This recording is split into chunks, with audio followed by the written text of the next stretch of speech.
Bonjour à tous, j'espère que vous avez passé un bon week-end. Je vous retrouve comme tous les dimanches pour le programme de la semaine avec dès demain, pour ceux qui ont pris les places pour le cours sur les côtes rôties, un merveilleux moment de dégustation autour de cette appellation mythique de la vallée du Rhône Nord. Vous êtes à peu près 13 à venir, il y a une douzaine de bouteilles, donc ça devra bien se passer. Au programme, il y a du Gamay, du Gangloff, des Cuirons, pas mal de vins de chez Vernet également, des millésimes jeunes, des millésimes anciens, des parcellaires. On va pouvoir balayer en tout cas toute cette appellation côte rôtie avec bien sûr le plaisir qui ira avec. Je vous retrouverai mardi également pour la vente flash des rapports pré-plaisir de la semaine avec là un petit focus sur la Bourgogne. J'ai été sourcé en Bourgogne pas mal de pépites, pas mal de choses qui sont très intéressantes entre 15 et 25 euros. Donc on aura un petit peu de choix.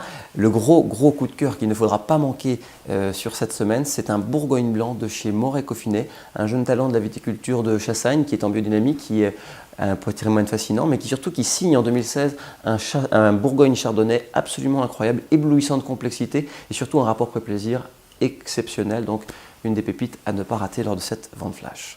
Mercredi, ce sera un petit tour en Bourgogne pour ceux qui voudront m'accompagner, un petit tour en Côte-de-Beaune, on ira regoûter les 2016 chez Jean-Baptiste Bouzereau, on ira également faire un tour en Côte de Nuit autour du Clos Vougeot pour affiner la sélection de notre soirée pour le 22 novembre autour du Clos Vougeot. Alors donc si vous avez envie de participer à une journée dans le vignoble et de m'accompagner, n'hésitez pas à m'envoyer un petit mail sur la boîte contact@chefd'oeuvre.fr. Le premier qui enverra un mail viendra avec moi. Jeudi, ce sera les découvertes et surtout là un beau tour du monde en termes de vente flash autour des vignobles sur différents continents. L'idée c'était de vous faire passer en plaisir et peut-être à l'approche des fêtes de l'originalité, des vins qui sont empreints de singularité. Alors on aura des très grands vins de la Bodega Chakra qui produit des pinots noirs absolument éblouissants en Amérique du Sud. On aura également quelques grands pinots noirs des USA d'une toute petite propriété qui s'appelle Occidental Vineyards, un patrimoine viticole absolument incroyable qui a été remis au goût du jour par Steve Kissler. Donc un des pinots noirs qu'il faut goûter une fois dans sa vie quand on veut prendre un peu la température de ce qui se passe aux États-Unis en termes de qualité, en termes d'expression des grands pinots noirs. Il y aura aussi d'autres découvertes comme des grands chenins de chez Chris Alight, un des plus brillants viticulteurs d'Afrique du Sud. Et puis encore d'autres pépites qui nous viendront tout droit d'Italie. Je ne vous en dis pas plus. Enfin samedi, ce sera là une session de rattrapage pour tous ceux qui ont parfois manqué pas mal de grandes ventes de chefs-d'œuvre.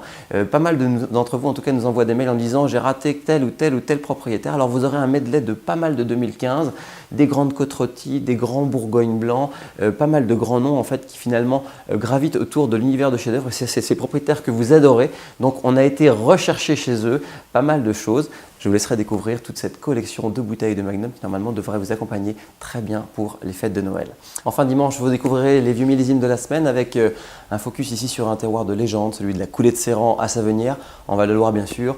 Nicolas et Virginie Joly nous ont sorti quelques vieux millésimes en bouteille de la Coulée de Serran. Donc là, vous pourrez apprécier évidemment la dimension, le caractère complètement surréaliste de cette parcelle qui a presque 800 ans d'histoire. Un terroir qui, plus il évolue, donne des vins intenses, ça c'est fascinant. Et vous aurez aussi l'occasion de voir ce qui se passe dans les cuvées qui gravitent autour de la Coulée de Serran, puisque Virginie et Nicolas Joly nous ont sorti quelques cuvées Le Vieux Clos et également des magnums de Coulée de Serran que vous pourrez donc soit partager pendant les fêtes ou alors mettre en cave pour les plus jeunes millésimes, puisque c'est une bouteille très rares, enfin les magnums sont vraiment rares à la Coulée de Serran. Ces bouteilles vous accompagneront évidemment sur des décennies si vous êtes en tout cas collectionneur. Voilà pour le programme de la semaine. Je vous remercie de votre fidélité et je vous retrouve la semaine prochaine pour un nouveau programme.